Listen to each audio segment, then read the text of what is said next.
Hello, my name is Hannah Luna, and this is my observation reflection. So some of the classroom observation protocols are: you will need to be tested for tuberculosis, you will need to be fingerprinted, you will need to show and display proof of state ID or a driver's license, and some extra training might be needed for certain schools or school districts. You will also need to check in at the administration office for when you're checking in for your observations. You will need to have an alternative form of contact with the teacher in case you can't make it or you're running late. You will need to have your credentials and your ID on you at all times, so this could be a badge. And you need to be prepared, you need to be patient, respectful, and mindful. So you need to have professionalism in the classroom. You will need to have a positive behavior and be aware of how you conduct yourself in front of your teacher or in front of the students. You need to be on time, and if you're running late or if you can't make it, make sure you contact the teacher. You need to make sure you're wearing appropriate attire, so you can't be wearing ripped jeans, off-the-shoulder spaghetti straps, and try to stick with jeans with no holes and a plain top, unless told otherwise by the site supervisor at the location you're at, as some might have you wear uniform or polos with their logo on it. You want to make sure you're limiting your distractions and staying off your phone when you're observing. You want to also make sure you're communicating any questions or concerns with your teacher, and make sure to listen to instructions given or answer questions and respond appropriately. You also want to make sure you're doing the right thing. You want to keep your instincts in mind and raise questions if there are any concerns. You have to remember, if you see something, you have to say something. So in the course content, we learn how students in one classroom can provide many opportunities for learning and growth for everyone in that community. Diversity comes with many related challenges, such as the need for differentiated learning techniques to meet the needs for every student. In the observations, teachers understood and took the time to learn about each student's cultural background, their hobbies, learning styles, and implemented them in their learning and their teaching. They had different resources available if the students needed. Teachers would check in with students to make sure that they were understanding, and they would help clear up any confusion. The lessons that were presented were diverse and culturally aware. They ranged from books to stories told during the lessons. In the course content, we learned strategies and tips to encourage and promote learning, such as the LFM unit and lesson planning strategies, the KUD organizers, and working with and including parents, and using children's interests and how that can improve their learning. In my observations, teachers would have stimulating classrooms filled with colors and abstracts. They offered flexible seatings, they would start mornings with songs, and they would ask students how their day has been and if there was anything they want to share. Teachers would also teach rules and lessons in songs. They would do fun gestures and voice so students would remember and have resources and materials available for the students.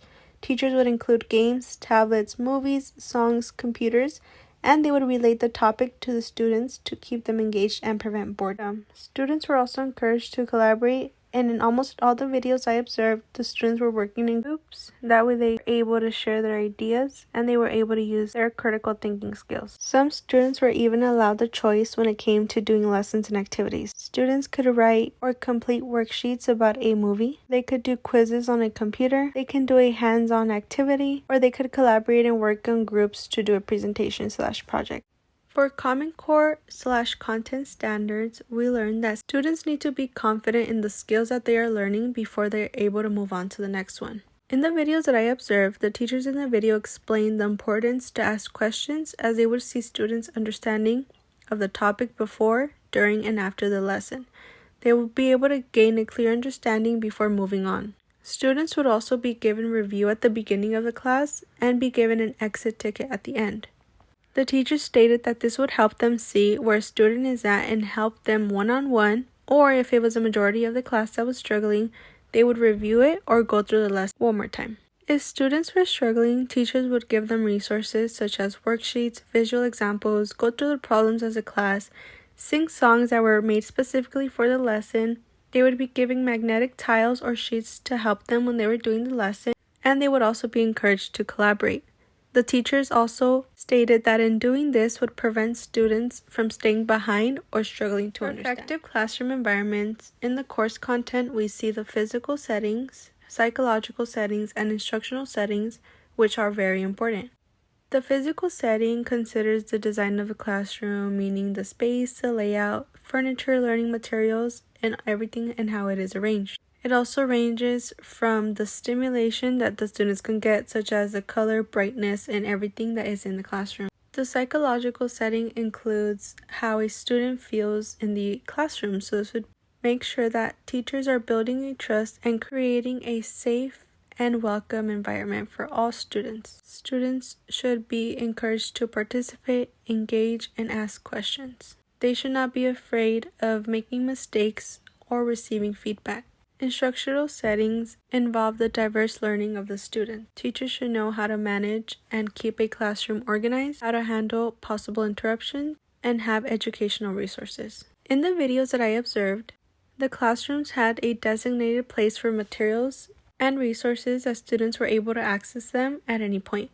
Both the desks and classrooms were organized. Students were not only encouraged to participate, but some were even eager to go up and share about their viewpoints, show visual examples, and present. When there was any behaviors or interruptions, students were redirected by the teacher in a positive way. Students were allowed flexible seating, and the teachers in the videos seemed to truly care about what their students were doing and saying, and they would engage in their interests. There were even a couple videos that I watched where the teachers would incorporate the lessons with pop culture or trends at the moment that they knew that their students liked. In the videos, you would even see some students get excited and start to actually participate in the activity or lesson once these references were brought up. For effective classroom environments in the course, this concludes my presentation. Thank you so much for listening.